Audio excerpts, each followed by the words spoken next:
Station 11 by Emily St. John Mandel, Part 5, Toronto, Chapters 36 and 37. Chapter 36. Jeevan resolved to follow the lake. The beach was all gravel and rocks, difficult to walk on in the snow in the twilight. He was afraid of twisting his ankle, and he didn't like the footprints he was leaving, but he was determined to stay off the roads if he possibly could. He wanted very much to avoid other people. On his last evening in the apartment, he'd stood by the window, watching the expressway through the telescope. In 3 hours of watching, he'd seen only 2 people, both headed away from downtown, furtive, glancing over their shoulders. In every moment of those hours, he was aware of the silence emanating from Frank's bedroom. He'd checked twice to make sure Frank wasn't breathing, knew the second time was irrational, but how terrible it would be for Frank to wake up alone. He'd felt a vertiginous giving away, the cliff crumbling beneath his feet, but held to sanity by sheer willpower. He wasn't well, but was anyone? While he was waiting for the day to end, he sat at Frank's desk, looking out over the lake, trying to hold on to the tranquility of these last few moments here in this apartment where he'd been for so long. Frank had left his manuscript on the desk. Jeevan found the page he'd been working on, a philanthropist's thoughts on old movies and fame. Frank's impeccable handwriting in the top margin. I've been thinking lately about immortality. Was that line Frank's, then, not the philanthropist's? Impossible to say. Jeevan holding the piece of paper and folded the piece of paper and put it in his pocket. Just after sunset, he left the apartment with a dusty backpack and Frank had taken on hiking trips in his pre-spinal cord injury days.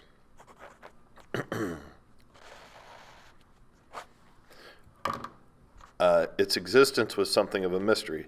Had Frank imagined he'd someday walk again? Was he planning on giving it to someone?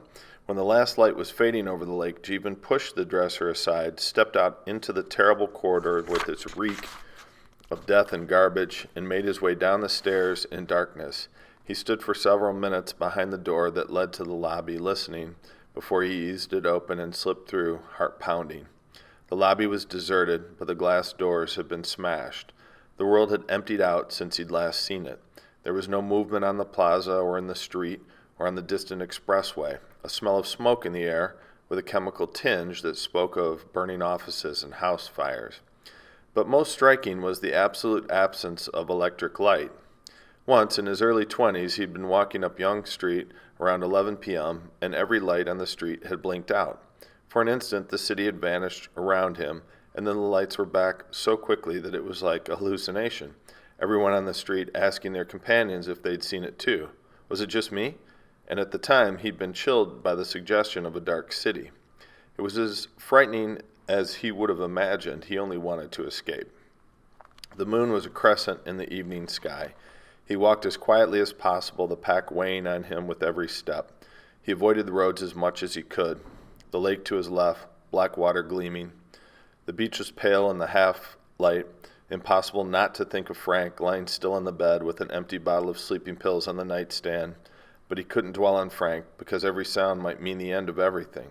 Every shadow could be hiding someone with a gun who wanted his backpack. He felt his senses sharpening, an absolute focus taking hold. This is what it would take. There was something out on the lake, a white shape bobbing. A sailboat, he decided, probably the same one he'd seen weeks ago from the apartment, probably no one aboard. He kept walking, and the city kept pulling him away from the lake. He climbed embankments and followed lakeside streets until he could return to the water, until finally the city fell away. Every so often he stopped to listen, but heard only the water on the gravel beach, a gentle wind. After some hours he heard gunshots, far distant, 2 quick sharp noises, and then the night closed over the sounds, and there was only Jeevan, only the water, only whatever frightened souls still remained. He wished he could move faster. The moon was setting. He was passing along the edge of an industrial wasteland. It occurred to him that he was very tired, and also that it would be dangerous to fall asleep. He somehow hadn't thought much about what it would be like to sleep out here unprotected. He was cold. He could no longer feel his toes or his tongue either, because he'd been putting snow in his mouth to stay hydrated. He placed a pinch of snow on his tongue and thought of making snow ice cream with Frank and their mother when they were small boys. First you stir in the vanilla.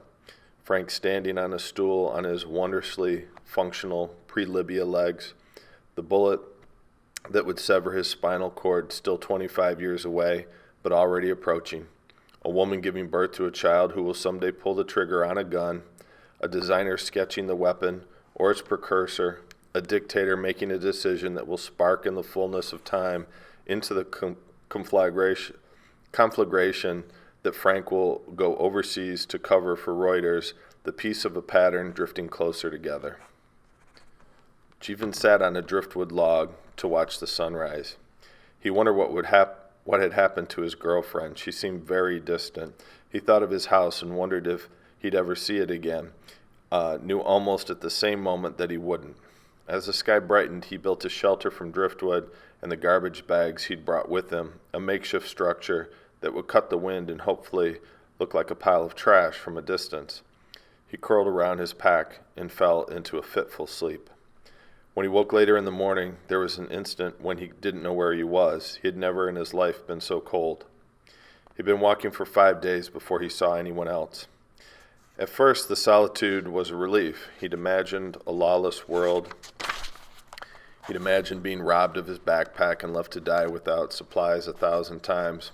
But as the days passed, the meaning of the emptiness began to sink in. The Georgia flu was so efficient that there was almost no one left. But on the 5th day, he saw 3 people far ahead on the shore, and his heart leapt. They were traveling the same direction as Jeevan. He stayed a mile or so behind them all through the day. At nightfall, they built a fire on the beach, and he decided to risk it. They heard his footsteps and watched as he approached. He stopped 20 feet away, raising both hands to show he was unarmed, and called out a greeting, waited till one of them beckoned him close. They were 2 young men of 19 or 20 and an older woman, Ben and Abdul and Jenny, tired and worn in the firelight. They'd been walking for a day longer than he had down through the city from the northern suburbs. "Is there a lot of crime in the city?" "Sure," Abdul said. He was thin and nervous with hair down to his shoulders. He twisted a strand around his finger as he spoke. "Anarchy, right? No police. Effing terrifying."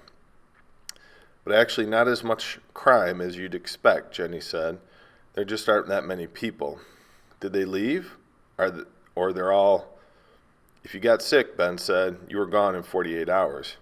He knew something about it. His girlfriend, his parents, and his 2 sisters had died in the first week. He couldn't explain why he wasn't dead too. He'd taken care of all of them because by day 3 all the hospitals had closed. He'd dug 5 graves in his backyard. "You must be immune," Jeevan said. "Yes." Ben stared fixedly into the flames.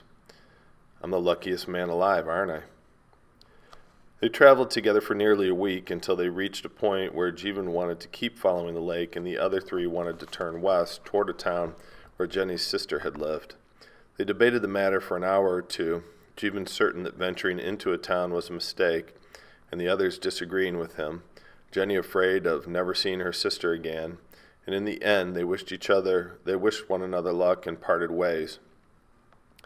As Jeevan walked on alone, he felt himself disappearing into the landscape. He was a small, insignificant thing, drifting down the shore.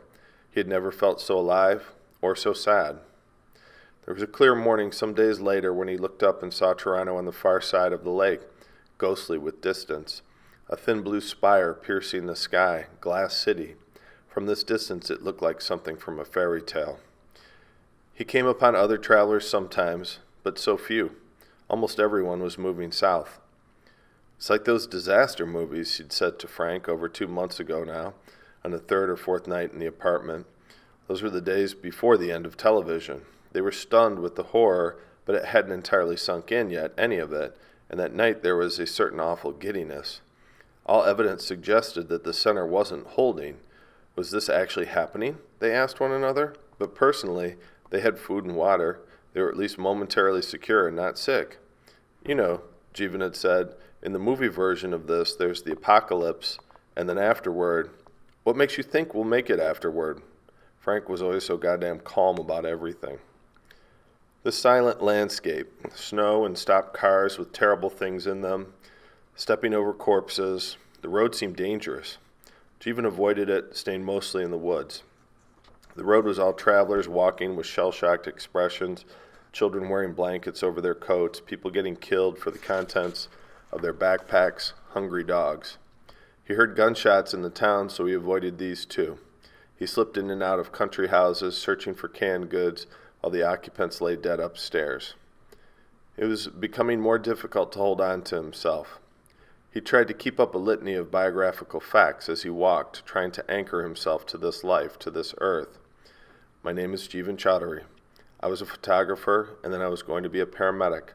My parents were George of Ottawa and Amala of Hyderabad. I was born in the Toronto suburbs. I had a house on Winchester Street. But these thoughts broke apart in his head and were replaced by strange fragments. This is my soul in the world unwinding. This is my heart in the still winter air. Finally whispering the same two words over and over. Keep walking, keep walking, keep walking. He looked up and met the eyes of an owl watching him from a snow-laden branch. Chapter 37. Diallo. And so when you left, you just kept walking with no destination in mind?